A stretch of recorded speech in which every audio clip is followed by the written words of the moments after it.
Okay, I think it's time for me to talk about that thread where an account on Twitter called Cultural Husbandry is talking about how BlackRock and other big Wall Street firms are buying up now even single family homes and getting into the rental market, trying to become landlords and buying up, probably, I don't know, let's just say billions, but I don't know if it's billions, but it probably is in the billions of dollars in real estate.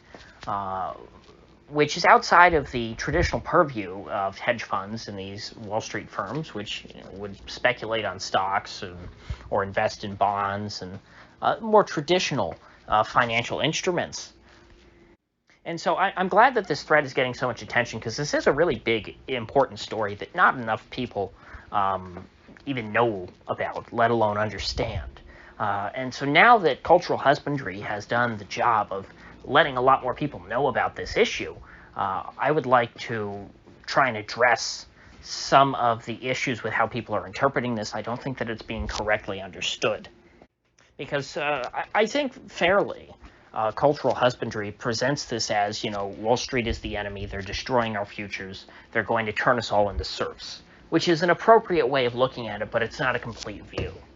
This is not simply about the Great Reset and all the elites wanting to totally make you subservient and the media wanting you to eat bugs and live in the pod.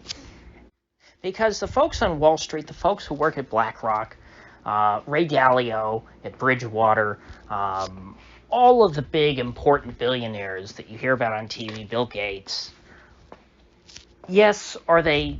I mean, Bill Gates, I think, might be a particular example. He seems a bit like an ideologue, but most of these folks are not ideological. They care about money.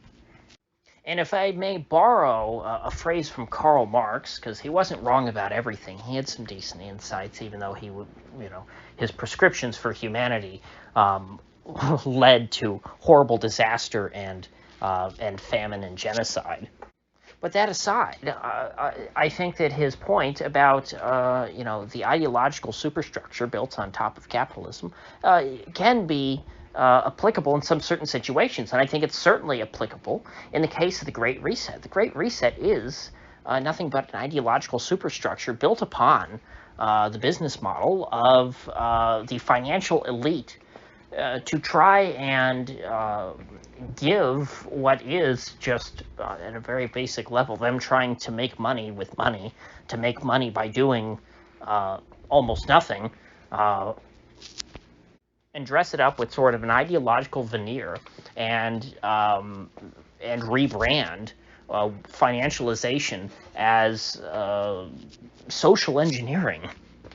And so they come up with this system of what is essentially neo-feudalism, where the Klaus Schwabs and the Bill Gates and the Jeffrey Epsteins of the world own all the resources, and we peons are nothing but cogs in the wheel who work 9 to 5 in a cubicle for some wage that we use to pay an exorbitant amount of rent to Blackwater or to one of these other firms, only ever getting by, never really being able to support more than one child in your household, never accumulating any wealth, just sort of getting by and barely happy enough to where you don't commit suicide, for the most part.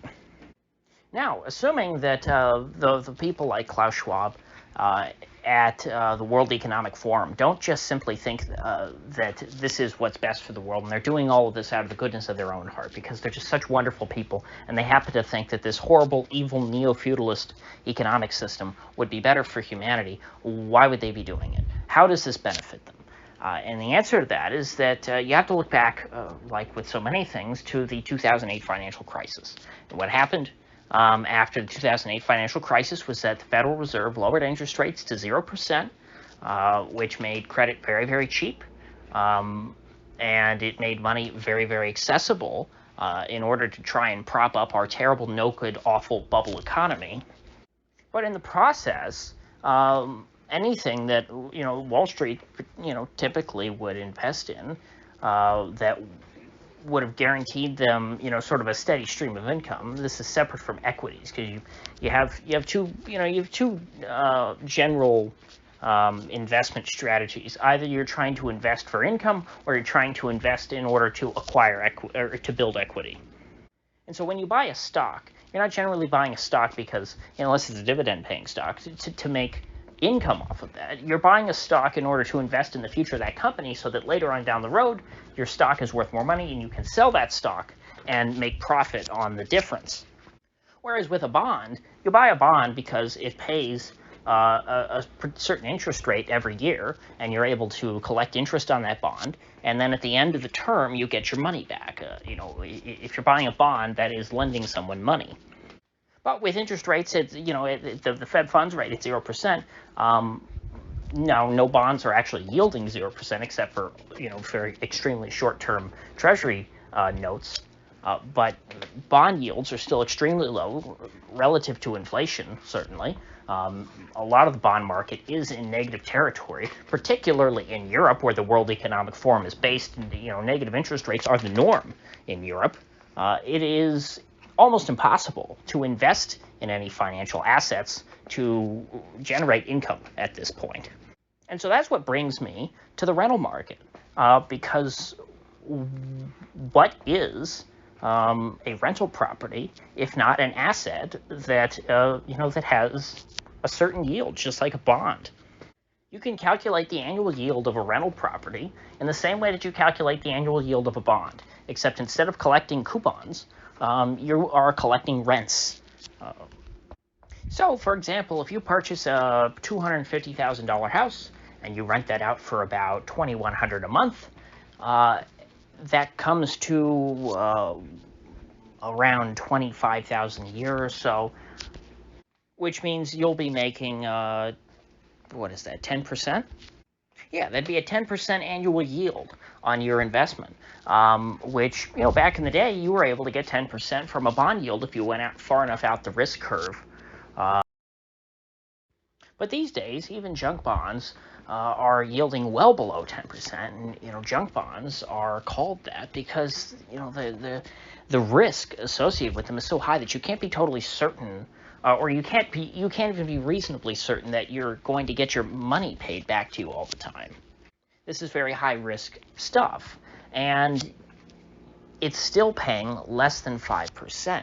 And so if these hedge funds can find any financial instrument, can find any asset that they can buy that will yield them more than that can yield them more than a junk bond with a relatively similar or even better risk outlook, they're going to do that. So now the final frontier for these guys really is single-family housing.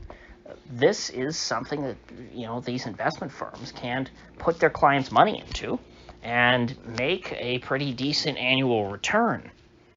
And so the reason why all of these folks over in Davos and in Wall Street want to own all housing, they want to own everything, they want to own you, basically, they want you to be a serf, is so that they can make a decent rate of return. It's as simple as that. It's because of the Fed.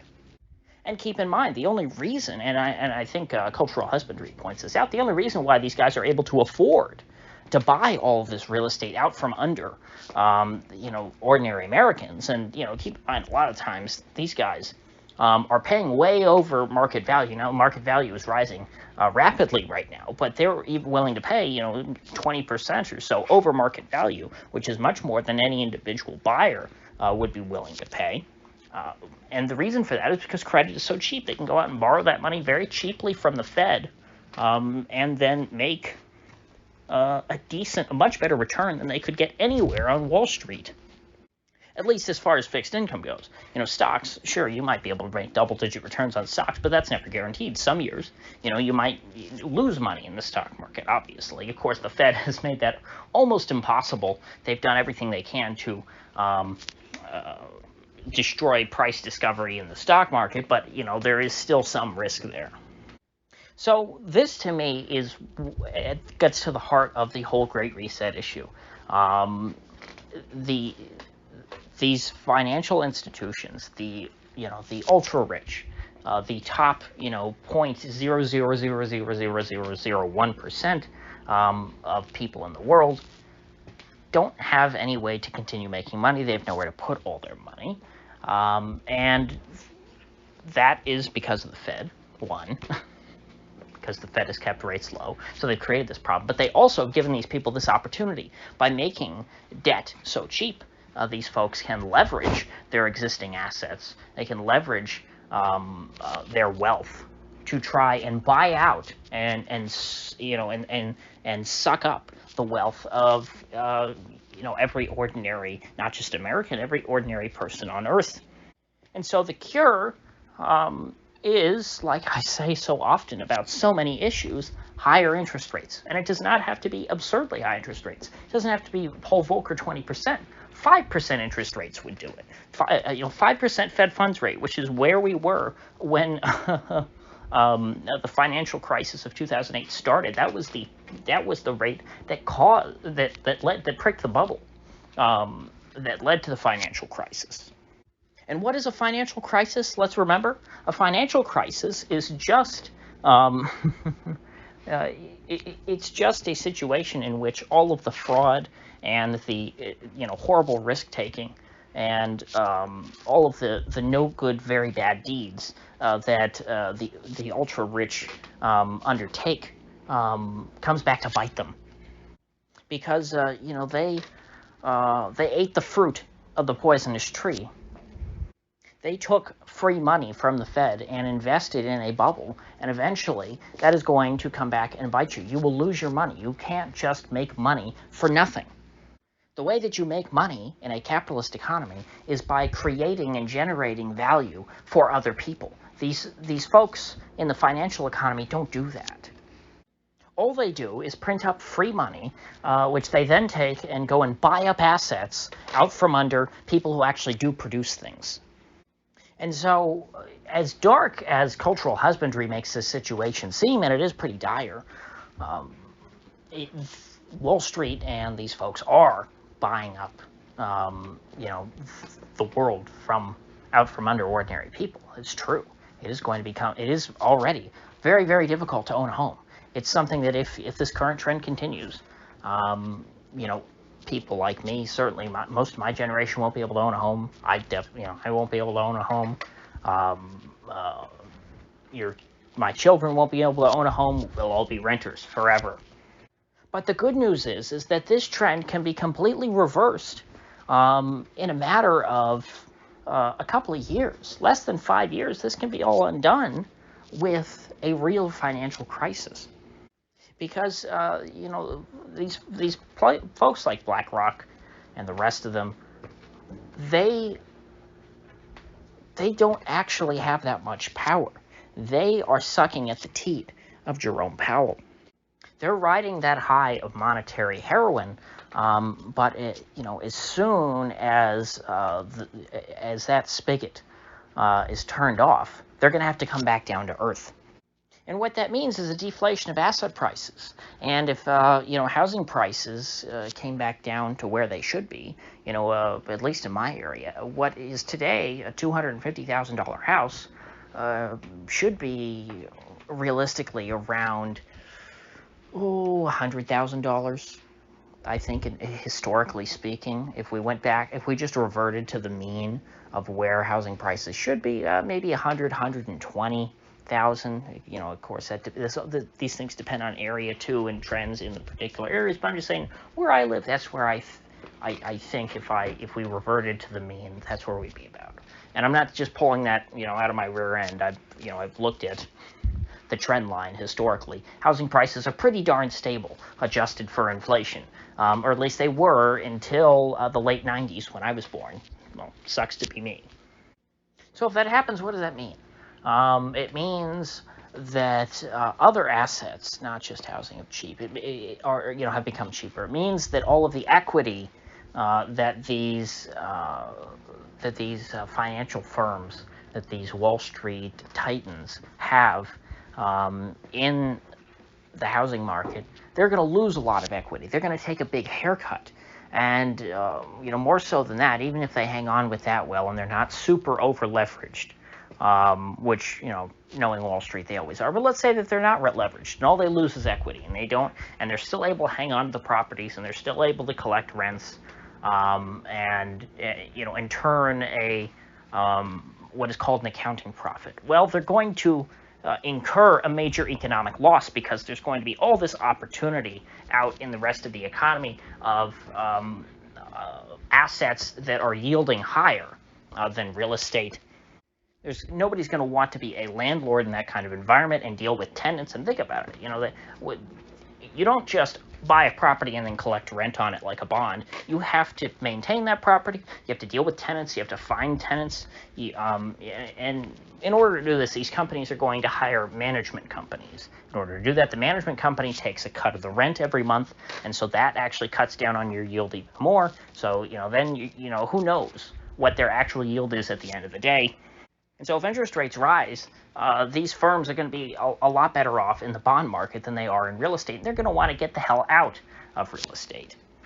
I don't think it's just that their secret plan is they want to buy up all the homes so that other people can't have them because they ideologically don't want individuals to own homes. I don't believe in that at all.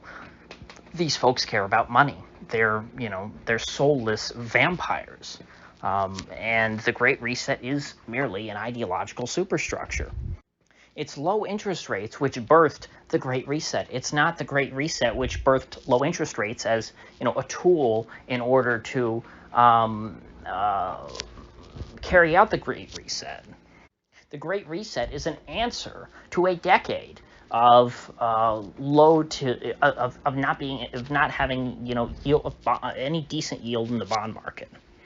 So with that said, I'll try and link to Cultural Husbandry's thread in the description. Let me know if you have any thoughts about this.